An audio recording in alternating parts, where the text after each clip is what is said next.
This video is brought to you by John Robson Guitar Tuition. If you enjoy the content, please consider supporting the channel by enrolling on a course, purchasing some guitar lessons or a t-shirt, or you can join my Patreon. Now, on with the show. Hello chaps, welcome once again to John Robson Guitar Tuition. As always, I do hope you're well. It's Tuesday today, which means we're doing a top 5 list, and in this top 5 Tuesday slot of late, I've been talking about my favourite guitar moments from various decades that I've been listening to music through. Well, some of them I wasn't even alive, but you know what I mean. My favourite guitar moments from various decades, I guess is what I'm trying to say. A guitar moment is something I would consider just any piece of guitar playing that just sticks in your memory and kind of stands out in your mind as being something a bit special from that period. It could be just something as simple as a single note, an entire song, an album, a riff, a solo, whatever. Just a lick even, just any bit of guitar playing from a particular period that just, I think, stands out as being special to me. Like all of these lists, this is just my personal list. I'm not trying to say that these are the most important or iconic or influential kind of things that were going on. This is just my personal list, and I'm sure you have your own. Today, as I said, did I mention this already? We're talking about the 1990s. So coming up next, my 5 favourite guitar moments of the 1990s, starting with The Extremist by Joe Satriani. Yeah, Joe's best album by a country mile, I think. He's possibly done albums as good as this since, but I don't think he's ever done anything better. Surfing with the Alien was great. I don't think I ever owned Not of This Earth, his first album, but I certainly got into him around about the Surfing with the Alien period. Then I remember trying and desperately wanting to like Flying in a Blue Dream, and there were some good songs on it, but it suffered from that malady that many albums from the late 80s, around about that sort of period, suffered from, which it was just too damn long.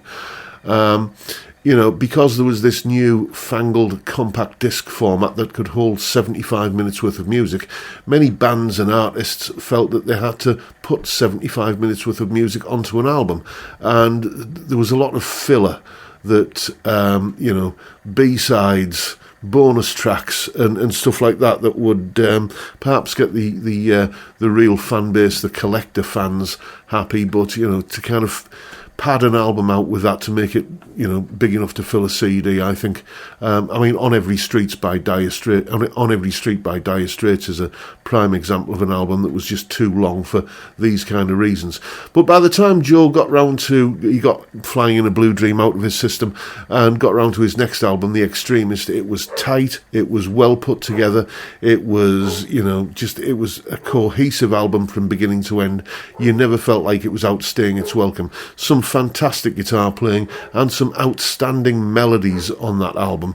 Fantastic tunes like Friends, War, The Extremist, Rabina's Blue Sky Happiness, just great track after great track. And, I love it in, kind of 10-foot tall letters. It still sounds as fresh and vibrant today as it did back in 1990, whatever it was, early 90s when I first listened to it. So that's why it had to be on the list. Next, The Riverboat Song by Ocean Colour Scene. Yeah, it's amazing how wrong you can be about what a band is going to be like just by kind of reading the name of the band or hearing the name of the band. Ocean Colour Scene. I kind of assumed it would be some sort of early 90s rave hip-hop kind of, trippy ambient kind of thing that, was not going to appeal to me.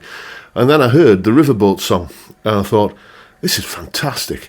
That one of the most catchy guitar riffs ever played, I think. And I suppose it was catchy because it was used on that Chris Evans TV show for years and years and years, wasn't it? But, just a really kind of retro, kind of classic rock, but slightly kind of funky, kind of old school rock guitar offering. And, the Riverboat Song, it comes from the album Moseley Shoals, and the rest of the album is just equally as good. The Day We Caught the Train, there's another great track from that album, and what was the other one? The Circle. It's one of those albums, when you listen to it now, you think they don't make albums like this anymore, because it's just a band in a room being mic'd up and playing out of their skins. Fantastic stuff. If you're not familiar with this band or this song, then like all of these examples, I'm going to link to them in the description, so certainly go and check out the Riverboat song by Ocean Colour Scene. Next, Definitely Maybe by Oasis. Yeah, now I know I'm going to get some flack for choosing Oasis. To this day they are still a band that divides opinion, but you know, I got to tell you, I like them. It was there was a period, and Nick Jennison was talking about this in a video not that long ago. There was a period in the early 90s when popular music didn't really feature guitars. You know, it was kind of Aqua and, I'm a Barbie girl and all that kind of stuff, and No Limits and just all this kind of awful Europop garbage that seemed to be filling the charts. And then along came these lads from Manchester with, I think the perfect blend of the snarl and the attitude and the snub-nosed arrogance of a band like the Sex Pistols, but with the melodic sensibilities of the Beatles. I mean, when you think of it in those terms, and, what's not to like, and they were kind of making the guitar cool again. I was just starting off on my journey as a guitar teacher at the time, and sort of the Nirvana, the grunge kind of thing had happened round about this sort of time.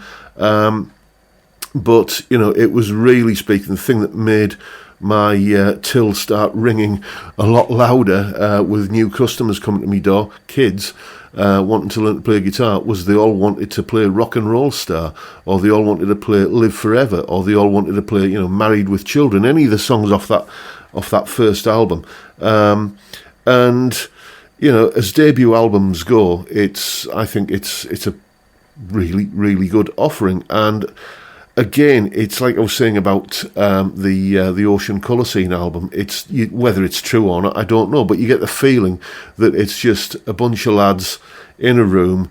They've been gigging, they've got their chops together, and they're a tight enough band anyway. There's always a bit of a kind of loose swagger about Oasis, wasn't there? But they're just doing what they do, and they rip through their songs, and everything's mic'd up, and that's the album recorded. I don't know if that's how it happened, but that's certainly the way it sounds like it happened when you listen to the record. It's fresh, it's full of energy, and as I say, it's got that sort of arrogant swagger, but kind of strong melodies and great songs and great hooks in there. So it's I I don't care if you don't like it, and I don't care if you're going to shout at me because I do like it. I like the album, and it had to be on the list if we're talking about 90s guitar moments. So there you go. Next, Cliffs of Dover by Eric Johnson. Indeed, Cliffs of Dover by Eric Johnson. Eric was one of those guys that I was reading about in guitar magazines, repeatedly, and this is in a pre-internet age, obviously, because we're talking about the 90s. This was even before there was anything called the information superhighway, if anyone remembers when that was how the internet used to be called. And I was reading all about this whiz Texan guitar player called Eric Johnson, and this fantastic new album that was that had just hit the streets, and really, really kind of doing what you did in those days, which is you read about an album and you go out and buy it on spec to see if you like it, to see if it's going to be any good or not. And you get burned sometimes you get an album home and you think, what have I just bought?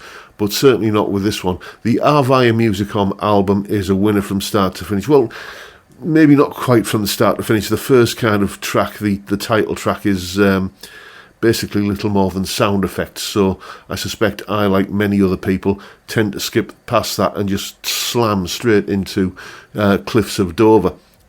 Just this masterful instrumental. If you have a friend who is very sceptical about kind of virtuoso guitar playing, that shredding, is just, kind of showing off, and there's no musicality about it or anything like that, play them Cliffs of Dover, because it is in equal parts shredding, virtuoso guitar playing, and just incredibly melodic. You know, you find yourself kind of going away humming the tune, that kind of refrain part of it. Absolutely stunning playing, and you know, it's apparently kind of a bit of a mishmash of different takes all cut together, but dear me, it sounds fresh and like it could have all been done in one take. Well, he does do it in one take, because there's various kind of things on YouTube of Eric playing the whole thing, but just that version that's on that album for me is the definitive version of it, and it's just one of my favourite guitar moments of all time, let alone the 1990s, and it certainly had to be on this list. Next, Get the Funk Out by Extreme. Yeah, talk about Extreme. Haven't they just kind of got back together and started doing stuff again? Yeah, I mean, thanks to, I think it was Richard Skinner on Radio 1, BBC Radio 1 in the UK, every Saturday afternoon, as I've said many times on these videos, they used to kick all of the top 40 teeny boppers out of the building and play real music, and often have live sessions from bands in as well. And Travelling Wilburys I first heard about on that show on a Saturday afternoon. I think it was from 1pm till 6pm, and it was just this kind of haven of good music on the radio, which you just didn't get back then. Anyway, they played this this new band from the States called Extreme, and they played this track called Get the Funk Out, and it was about before it even got to the guitar solo, I was thinking, yes, this is a little bit good, this, isn't it? What a fantastic tune. And then Nuno comes in with that solo, which is just, I mean, I still had hair at the time, and it parted me hair down the middle. It was absolutely astonishing. Fluent, lyrical, shredding, virtuoso guitar playing that even manages to kind of do there's a little bit in the second half of the solo where it sounds like Bavarian yodeling even. I have heard some people, if you know the part I mean, I've heard some people say it sounds like the old TV show, the Batman theme. But to me it sounds like kind of a yodeling part. But what a fantastic guitar solo, and just such a tightly knit band. And one thing I bang on about in these videos quite often is when you're listening to a piece of music and you can almost sense the eye contact between the players in the room. I don't know. Maybe it was all recorded in different studios with different band members kind of doing their parts separately, but it doesn't sound like that. It sounds like there's a real vibe going on there between the musicians, and yeah, they don't write them like that anymore. Well, actually they do, because as I say, Extreme have just got back together. I haven't checked out the new stuff yet, so that's on my to-do list. But there you go. Those are my 5 favourite guitar moments of the 1990s. As I say, this is just my personal list. You probably have one of your own. Let me know what that is in the comments if you are so inclined, and be interested to read it. But that is pretty much the video for today, folks. Hope you've found it relatively entertaining, and if that's the case, please hit the subscribe button and the notification bell if you haven't already done so, and why not drop me a like as well while you're at it. Don't forget the live stream every Friday 5pm UK time. We drink beer and talk about music and guitars. What a great way to kick off the weekend. I'd love to see you there if you can make it. But for now, I'll bid you all a good day and say thank you so much for watching. Thank you for your time. Look after yourselves, folks. Stay well, stay safe, and above all, stay sane. Bye for now.